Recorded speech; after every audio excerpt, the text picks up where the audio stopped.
T.S. Spivot is a 10-year-old genius living on a secluded rural Montana ranch with his moody older sister, his entomologist mother, and his emotionally distant and quiet cowboy father. Despite the primitive standards of his house, T.S. has become an avid enthusiast of science. Whenever free, he often reads books and tries inventing new things. We also learn that T.S. had a twin brother, Layton, who died recently in a shooting accident, for which T.S. blames himself. The tragedy unfolded when he and his brother were out playing in an old barn on the property. T.S. reveals that his cowboy father was far closer to the extrovert Layton because the two were similar in many ways. Now, after the death of his son, the cowboy has difficulty leaving his room or connecting with T.S.'s scientifically inclined studies. His mother, a PhD scholar, has begun studying insects obsessively. She also collects various specimens to cope with the loss of her child. On the other hand, his sister Gracie is always consumed with thoughts of beauty pageants and acting. T.S. is often ignored and belittled by the people around him. Even at school, he is criticized by his teacher, who sees his intelligence and innovative thinking as evidence of arrogance. So, T.S. spends most of his time playing alone, making amateur inventions, and walking around the ranch with the family dog. One day, he and Gracie are working with corn kernels on their porch. Suddenly, their phone rings, and T.S.'s mother picks up the call. She is shocked to hear that someone is looking for her son. Soon, T.S. picks up the call and learns that it is from the renowned museum, the Smithsonian Institution. It turns out that he has won a prestigious prize for his blueprint of a magnetically run perpetual motion wheel. Now, T.S. is invited to attend the awards ceremony in Washington, D.C. However, the museum director, Miss Gibson, who is on the call, believes that T.S. is actually a grown man and that the little boy talking to her is the son of the prize winner. Initially, T.S. is reluctant, as he simply can't get out of his house. His cowboy father would never let his family step outside the state of Montana, let alone travel to D.C. However, since it is the best shot to achieve something in his career, T.S. plans to risk it all. Finally, he decides to run away from home to receive the prize. Before leaving, he packs a suitcase and takes one last look at Layton's old bedroom. There's a pile of dusty toys and furniture that his parents are unable to bring themselves to throw away. T.S. tearfully closes the door, as he still blames himself for his twin brother's death. He then passes by his sister and father before leaving. However, both of them are too wrapped up in their daily routines to even notice him. This slightly upsets T.S. as he thinks to himself, "No one will notice me, even when I'm gone." Shortly after, the little boy drags his large suitcase and heads to the train station. Being an organized person, he has brought along all his essentials, like binoculars, compass, winter clothes, and so on.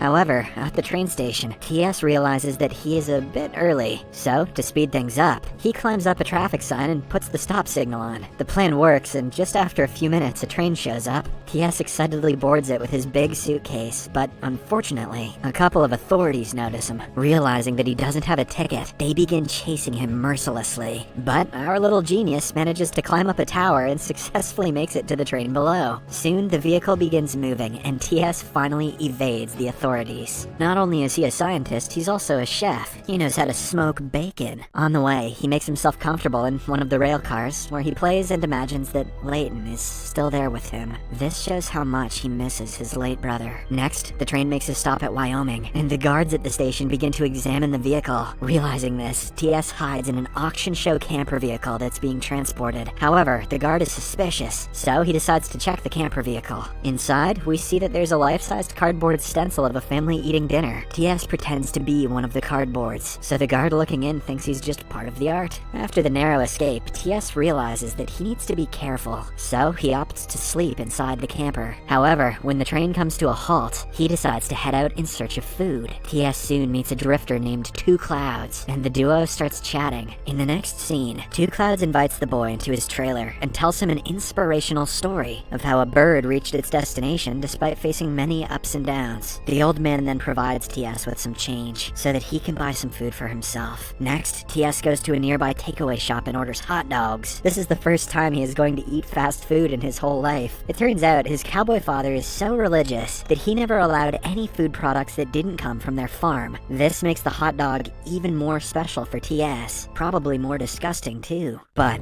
right then, two police officers arrive at the scene and ask the shop owner if she has seen a missing boy. They then bring out a poster, and shockingly, the boy is revealed to be none other than T.S. himself. However, the cops are so occupied with their conversation that they fail to notice the the little boy right next to them. After they are gone, TS nervously talks to the shop owner and explains that his parents are dead and that he lives alone. To his luck, she doesn't say a word and simply lets him leave. That's nice for TS's sake, but that lady should probably go to jail. While heading back to the train, TS contemplates using a nearby payphone to call his family, but he can't bring himself to do it. The next day, he walks along the railroad tracks with his backpack, having stored his suitcase in a nearby electrical grid box. At the same time, a mean-spirited policeman pulls up behind him, asking him about his whereabouts. TS lies once again, saying that he is from Chernobyl, and also begins to converse in a foreign language. Unfortunately, the policeman catches wind of his deceit and begins chasing him. The two go back and forth for a while, and at one point TS is almost cornered, so he is forced to climb atop a separating bridge, where a boat is passing through. Unfortunately, the move turns out to be a dangerous one, and TS is left hanging from the bridge. This frightens the cop, and he frantically apologizes to the little boy for chasing him. He even provides instructions on how to climb back up.